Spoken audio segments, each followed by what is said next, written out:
A gente conversa com o economista Alexandre Schwartzman, que faz a gentileza de voltar aqui. Alexandre, boa noite, bem-vindo de volta. Mona Lisa falando, me ouve bem? Tudo bem, é um prazer estar aqui de volta, Mona Lisa. O prazer é todo meu, adoro conversar com um economista que não fala economês, eu já disse isso para você várias vezes, porque isso é um diferencial, é divisor de águas. Mas vamos lá, querido, é óbvio, né, que esses 1000 dias de governo, a gente tem que olhar por duas óticas, pelo menos, né, a ótica econômica e a ótica política, apesar da intersecção no meio do caminho dessas duas palavras. Então, 1000 dias de governo, de um governo, né, que começou prometendo fazer muito, privatizar tudo que desse, pacotão liberal completo. Mas a realidade se impôs, inclusive com a dureza aí da pandemia. Estamos num momento muito difícil da economia brasileira e o presidente Bolsonaro dizendo hoje que nada está tão ruim que não possa piorar. Saiu sem querer a frase ou é um momento de papo reto real? Eu acho que faz parte das limitações intelectuais do presidente. Ele acho que talvez não quisesse falar isso, mas como você falou antes, a realidade se impõe, né? De fato, se alguma coisa que a gente aprendeu nesses últimos tempos é que nada está tão ruim que não possa piorar e piorar bastante.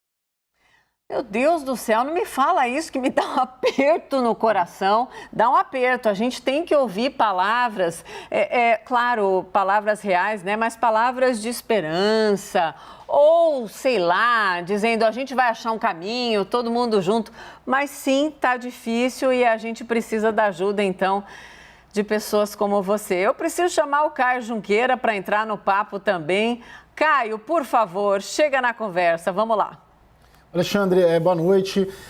Inflação batendo a 10, né, no acumulado. É possível a gente saber, e também a questão do câmbio, né, quanto disso é motivação política interna, é questão doméstica, e quanto é questão externa, o quanto da nossa situação, dos indicadores, principalmente inflação, que é algo que atinge do rico ao pobre, quanto é em razão de decisões equivocadas internas e quanto é em razão de conjuntura internacional?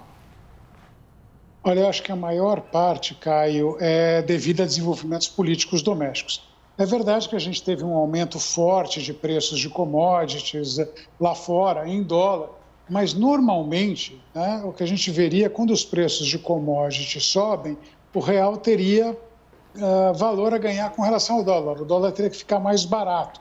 A gente viu isso ao longo dos últimos anos e acabaria amortecendo em algum grau esse impacto de preço de commodities. O que a gente viu foi o preço de commodities subiu e o dólar subiu também. E subiu por conta do desarranjo político doméstico, da incapacidade de lidar com as reformas, da incapacidade de lidar com a pandemia.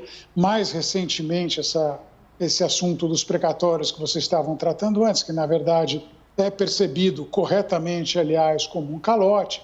Então, todas essas dificuldades de equacionar as contas públicas acabam batendo no dólar. E isso acabou batendo na inflação. Agora, se a gente olhar os últimos meses, mesmo isso daí, mesmo a questão das commodities, perde força.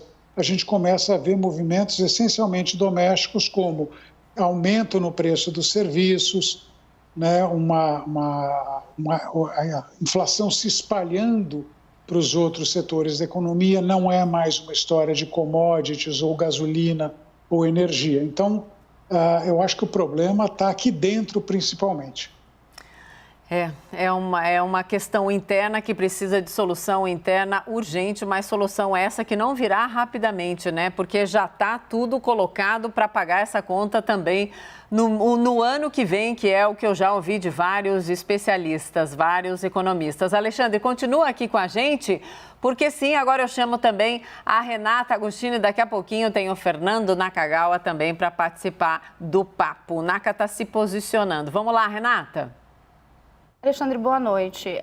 Falávamos há pouco sobre as dificuldades, né? E o que tem de interno, o que tem que vem lá de fora, mas queria, sem ser poliana, mas olhando um pouco por o que pode vir de positivo e atenuar um pouco esse cenário. Então, por onde você vê que nos próximos meses ou até o ano que vem a gente pode ter algum tipo de impulso numa eventual recuperação? Eu sinto decepcionar, Renata, mas eu não vejo muita coisa, né? A gente tem algum impulso vindo hoje exatamente do preço das commodities. A gente viu, por exemplo, a balança comercial brasileira indo muito bem. Agora, esse impulso, o preço de commodities não vai continuar subindo indefinidamente. Ele mais ou menos parou de subir. Então, ao mesmo tempo, a gente tem o Banco Central subindo o juro, subiu semana passada, já com um compromisso de continuar elevando a taxa de juros na próxima reunião de outubro, em dezembro, muito provavelmente, só deve parar de subir juro ali no primeiro trimestre do ano que vem. Então, a gente está vendo um sinal que a economia vai desacelerar para poder lidar com o problema inflacionário. A gente quer ter alguma esperança, é que, enfim, a esperança que a gente sempre tem com o regime democrático. O regime democrático, ele oferece a possibilidade de alternância de poder. A gente já viu que essa administração não funciona. Então, a gente vai tentar uma administração diferente, com um pouco de sorte. E com um pouco de sorte vai escolher uma administração que também não tem errado fragorosamente como várias outras erraram no passado. Então, a esperança que nos resta é que nós ainda somos uma democracia, a sociedade brasileira está, acho que, firmemente convencida disso, apesar dos esforços de vários em contrário. E, como dizia lá o Churchill sobre os americanos, você pode contar que eles sempre vão fazer a coisa certa, mas não sem ter antes esgotado as alternativas. E eu digo a mesma coisa da democracia. A gente chega no lugar certo, mas tentando todas as alternativas antes. Ô, Naka, por favor, chega na conversa também, Fernando Nakagawa, nesse papo tão importante. Dureza de ouvir isso, né? Mas temos que encarar a realidade. Vamos lá, Naka. Obrigado, Mona. Schwartzman, eu queria te ouvir um pouco sobre o de agora para frente. Muitos economistas começam a falar um termo absolutamente horrível para a economia, que é a estagflação, que é a possibilidade de a gente ter, ao longo dos próximos trimestres, um crescimento bem perto de zero, com inflação consistentemente ali, firme, forte, em alta. Será que a gente vai ter um resto o finalzinho deste governo num limbo econômico? E as ações que o governo tem tomado para tentar contornar isso, será que só pioram a situação? Fernando, muito bom te ver. Acho que estagflação propriamente dita, não. Pelo menos não no sentido que você estava dando. Quer dizer, acho que eu tenho um certo consenso, e eu estou nele, de que a inflação ano que vem deve ser mais baixa que a desse ano. Convenhamos, também não é difícil, né? Esse ano vai fechar em 8,5%, alguma coisa assim, então não é particularmente complicado derrubá-la. A gente deve ter inflação acima da meta. A meta para o ano que vem é 3,5%, a gente vai ficar com 4,1%, 4,2% de inflação, com um crescimento muito, muito baixinho. Então, não é exatamente estagflação, mas é um cenário ainda ruim.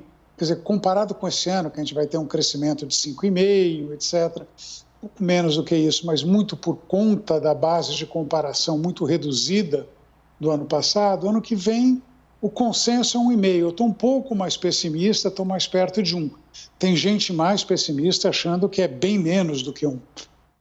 E com uma inflação de 4,5%, mas essa transição, essa desaceleração do crescimento, ela não está ocorrendo por acaso. O Banco Central está subindo a taxa de juros para reduzir o crescimento e reduzir a inflação. Então, a estratégia é essa. Obviamente, teriam outras estratégias se a gente tivesse condições políticas de fazê-lo. Se a gente estivesse avançando na questão fiscal, a gente provavelmente conseguiria conciliar a inflação mais baixa com juro mais baixo, um crescimento mais sólido. Mas como a gente não faz isso, vai ser desse jeito que sobra, porque milagre não tem. O Alexandre, claro, todo o nosso time quer participar da entrevista. Agora eu vou chamar o Leandro Rezende, do Rio de Janeiro, também para fazer uma pergunta. Leandro, por favor. Obrigado, Mona. Obrigado, Alexandre, por estar conversando aqui com a gente. Queria te pedir uma avaliação desse contexto econômico do Brasil na política do presidente Jair Bolsonaro. Há um ano atrás, o auxílio emergencial ajudou o presidente a bater recordes ali de popularidade, de aprovação. Agora a gente está no contrário. A reprovação ao governo do presidente nunca foi tão alta. As pessoas que reprovam o governo do presidente Jair Bolsonaro. Em que medida que a gente pode projetar como fica daqui para frente, sem um programa social ainda e com os preços dos alimentos muito altos? O que a gente dá para a gente esperar do impacto político dessa crise para o presidente Jair Bolsonaro, Alexandre? Aí já é um pouco mais complicada para um pobre economista. Agora, o espaço é muito reduzido, né, para você fazer qualquer coisa. Aí essas manobras mágicas, etc., quer dizer, aumento de IOF, aumentar o Bolsa Família agora, para tentar, né, para que não seja cortado pela lei que proíbe expansão de gastos num ano eleitoral, mas está fazendo essas margens. A tentativa, obviamente, é dar um gás na popularidade presidencial, um pouco na linha do que foi o auxílio emergencial do ano passado. Agora, o auxílio emergencial foi nitidamente exagerado. Quer dizer, não tem condições do país gastar, como gastou no topo do auxílio emergencial, 50 bilhões por mês. Arrebenta as nossas contas, né? Então, vai ter que se contentar com alguma coisa menor que talvez ajude. Mas, assim, se eu fosse o presidente, graças a Deus eu não sou, né, eu estaria muito preocupado com a popularidade. Porque, veja, a combinação é, olha, eu vou ter uma inflação mais baixa no que vem, mas ainda na casa de 4%. Provavelmente o desemprego não cai, o crescimento de maneira geral baixo. O presidente já está nessa situação delicada que está hoje. Acho que vai ficar muito complicado para ele, né? Então, aí acho que até dá para entender as tentativas presidenciais no sentido de incendiar a sua base de apoio, porque acho que a rigor é o que sobrou. Vai continuar ali brigando para manter uma base de apoio mínima que permita levá-lo para segundo turno e talvez no segundo turno conseguir de novo jogar a cartada do antipetismo. Eu acho que é o que sobrou para ele, mas tivesse feito coisas diferentes, a gente estaria numa situação melhor e ele teria, obviamente, mais chances de se reeleger, mas daí não seria Jair Bolsonaro, né?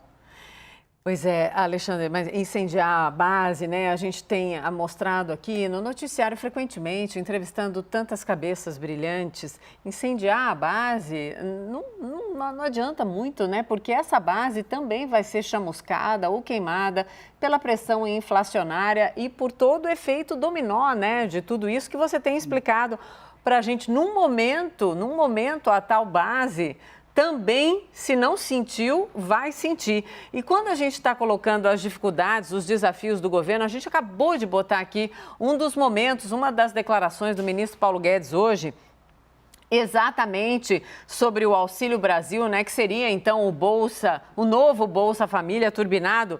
E a frase do ministro, uma das frases é a seguinte, que para sair do papel o programa depende da cooperação entre os poderes. Mas, meu Deus do céu, os poderes viveram até 3 semanas atrás um enfrentamento, um distanciamento, use a palavra que quiser, né? Um acirramento, exatamente por causa do próprio governo. E aí parece que é uma conversa meio esquizofrênica, falando de um outro lugar, de outros interlocutores, que não cola mais, Alexandre. É verdade, Monalisa. Sim, o ministro Paulo Guedes deveria entender, imagino, quer dizer, também tem lá suas dificuldades, né, que não são poucas, mas, inclusive, assim, tudo que você falou, eu só discordo do uso do pretérito. Os poderes continuam se enfrentando. Continuam, sim. Né? E, então, a tentativa recente mesmo do ministro de colocar no colo do STF a solução para os precatórios, e o ministro Fux falou, esse filho não é meu, mas só revela a falta de entendimento do ministro dos mecanismos da política.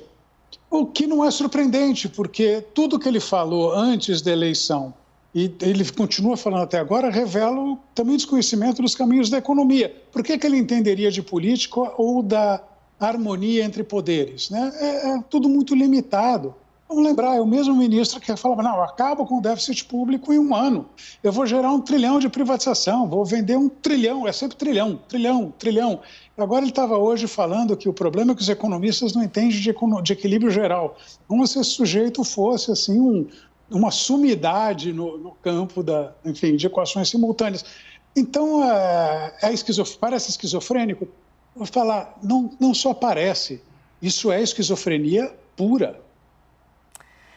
Bom, Alexandre, eu pedi para a gente conversar com você, sem dúvida, porque a gente precisava dessa lupa econômica, né, nesses 1000 dias de governo. O cenário adiante não é animador, como você disse, mas sim a gente precisa pontuar a verdade. Eu tenho um mantra, né, nesses meus 28 anos de carreira, quase 29, informação é proteção em qualquer circunstância, por isso é muito valioso esse papo com você. Muito obrigada, tá? Venha mais conversar com a gente. Eu espero que em algum momento a gente consiga ter uma conversa mais animadora. Quando, eu não sei, mas eu tenho essa esperança. Obrigada. Não, eu agradeço o convite, conte comigo e saiba, assim, eu torço para a gente ter um dia uma conversa falando das excelentes perspectivas para o nosso país.